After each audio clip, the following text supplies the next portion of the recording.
All right, ladies and gentlemen, welcome to the Detroit Highway Boys channel. I am your host, Nimrod of Bliss. Before we get started, if you don't care, please like and subscribe to the channel, man, and set the notifications so as I post things, you can come on and see what I'm talking about. I love feedback. I'm looking for you to talk to me about the things that I'm posting. Leave that feedback. Tell me what you want to see more of, what you want to see less of, and I'll try to bring it to you. Um, the Detroit Highway Boys channel is dedicated to discussing Detroit hustlers, guys in the streets, and what they've encountered going in and out of town, trying to shoot their moves, man, and overcome poverty. Uh, it's a real channel, man. We're gonna have a whole lot of real deep discussions on this segment, which is really the first segment for the Highway Boys channel. We're going to discuss the genesis, the origin, if you will, of black organized crime, uh, which is the second goal of the Highway Boys channel. I want to expose the reality of black organized crime. Typically, when you think about organized crime, you think about the Italians, the Cosa Nostra, people like Al Capone, Frank Nitti, John Gotti. You also think about the Mexican mafia, the cartels, various organizations.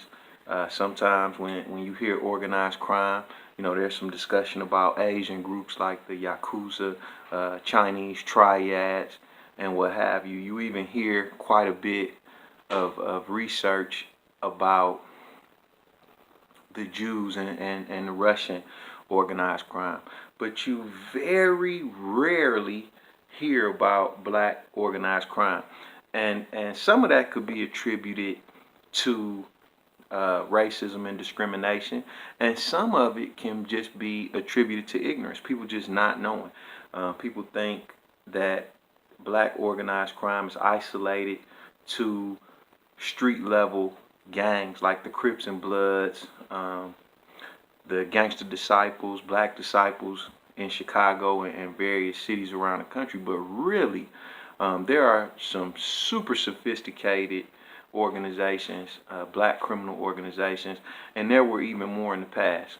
So we're going to talk about some of those things on our channel and how it correlates to the struggle of black Americans for freedom, justice, and equality.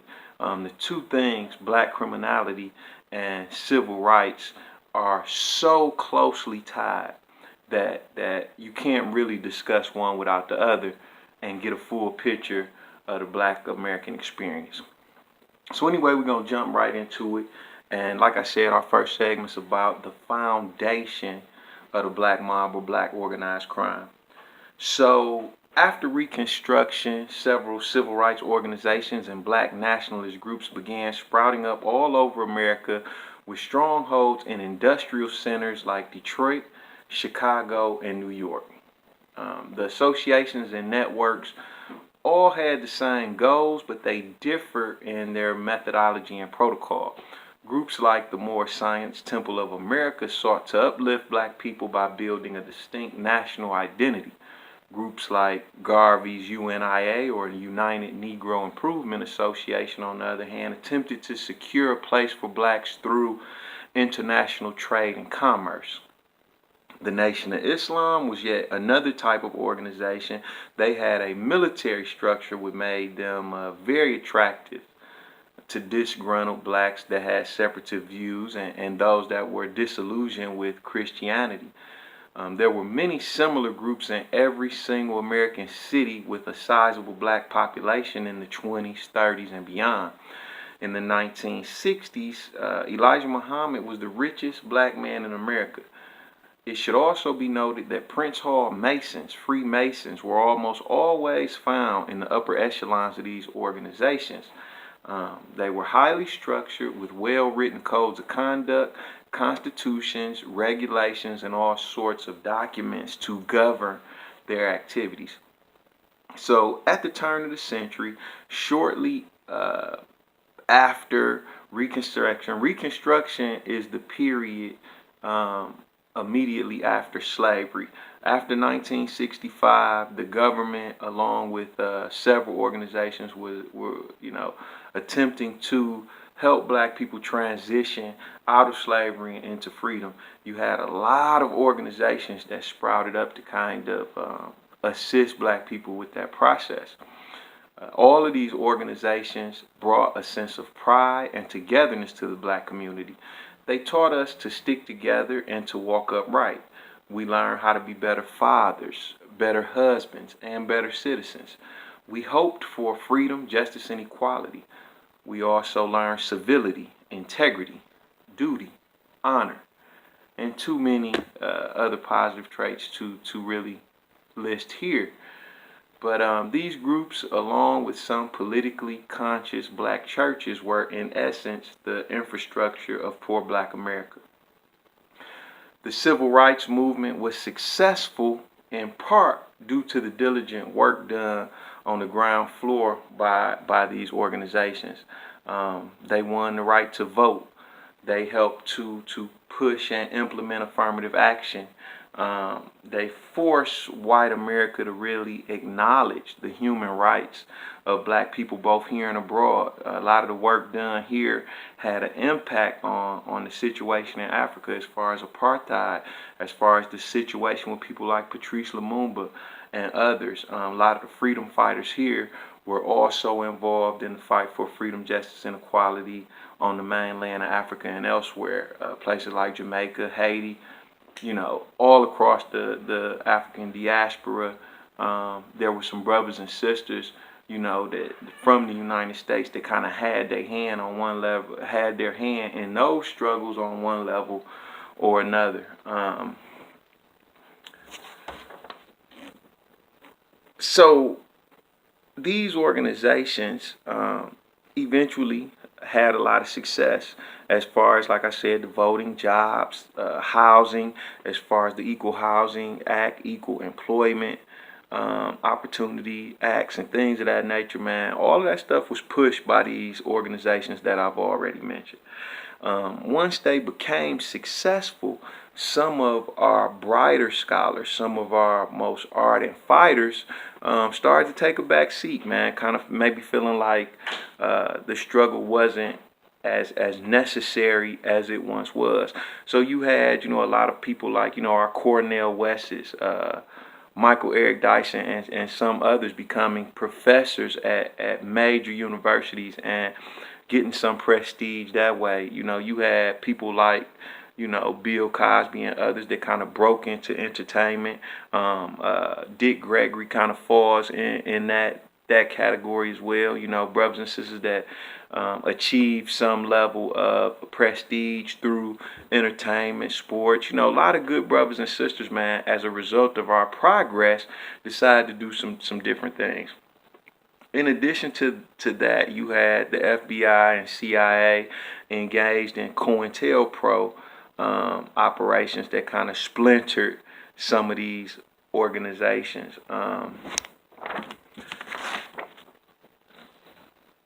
And as a result of some of the efforts of the FBI, these organizations began to splinter. And the CIA, and of course, you also had BOSS, which was the organization kind of tailing Malcolm X and really being a menace to some of those organizations up in New York. BOSS was the Bureau of Strategic Services. That's a special branch, or at least was a special branch of the NYPD, or the New York Police Department, that engaged in some of the same surveillance tactics used by the FBI and CIA, and also sought to dismantle and or disrupt some of these black organizations. So these organizations start splintering. The Nation of Islam broke up into 4 or 5 different organizations. Malcolm X started 2 organizations himself. The Organization for African American Unity and Muslim Mosque Incorporated. You also had the Nation of Gods and Earth, which people know today as the 5% Nation. That was started by Clarence 13X, another member of the Nation of Islam. That kind of branched off into the Zulu Nation and some other organizations. Elijah Muhammad's son and some of those followers were the founders of the Black Sunni Islamic movement in the United States, and that's just one organization. The Panthers was splintered into 2 or 3 organizations.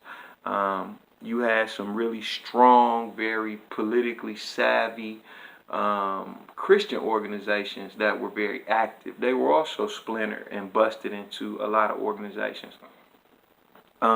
When you had groups like the Nation of Islam at their strongest, you had a central government with very strict rules and regulations about discipline, diet, all of these things. And every individual was held accountable. You couldn't just do whatever you wanted to do in the Nation of Islam when they were at their highest point. But some of these splinter organizations that had less accountability were able to get away with a whole lot more. And eventually, some of these organizations, over time, deteriorated into criminal enterprises. And then the chiefs of those criminal organizations were took down. And you had basically the blind leading the blind, babies leading babies, a bunch of youngsters, many of whom were uneducated or undereducated, illiterate in many instances, calling the shots for large organizations with hundreds and sometimes thousands of members. And it turned into a very chaotic and cowboy type situation. And that's what you see on the streets of Detroit, Chicago, St. Louis to a lesser extent, and some others. It's just some very big criminal organizations that have some lofty goals and ideals deteriorate as a result of infighting, as a result of federal prosecution, as a result of sabotage and counterintelligence operations. They turned into bands of youth that are completely incorrigible, that have very few written laws and procedures left, and those that do, they have no allegiance or accountability or loyalty to the origin of their particular criminal organization. At any rate, that's not to say that real black organized crime does not exist on some level. We're going to talk about some of those things on this channel. And we're also going to just talk about Detroit, man, and what it means to be a Detroiter and come up through some of the turmoil and violence that exists there. Again, I'm Nimrod of Bliss, man, born and raised in Detroit. Kind of came up on 7 Mile, but also spent quite a bit of time on 12th Street, the Dexter and Linwood area, different parts of West Warren, up and down McGraw, West Grand Boulevard. So I could tell you a lot about Detroit, the mentality of the guys, man, the real gangsters from there. And that's what I'm going to spend my time doing on this channel, man. And at the same time, I'm also going to be a source of inspiration and guidance, man, to guys that's still out there, especially those that's looking for another way, that's hoping for a way out, man. I've seen it all. Everything that you can do on them streets, man, I done at least once or know somebody that has, man. I've tried it all. It's just the nature of the beast, man. It's what it's like growing up in those types of cities. So I'm hoping that my channel is insightful. I give a whole lot of game, real game, man, not that sucker shit, you know, not promoting ignorance, violence, not promoting your death and destruction, man. I'm not going to say anything on my channel that leads you to the penitentiary. Not going to say anything on my channel that leads you to death. You know, my channel is going to be about life, but it's also going to be about reality. Make sure you like and subscribe, leave a comment, inbox me or whatever, man. And we're going to have some real heart-to-heart, real live discussions, man. Again, it's your boy, Nimrod of Bliss, Detroit Highway Boys. I'm out.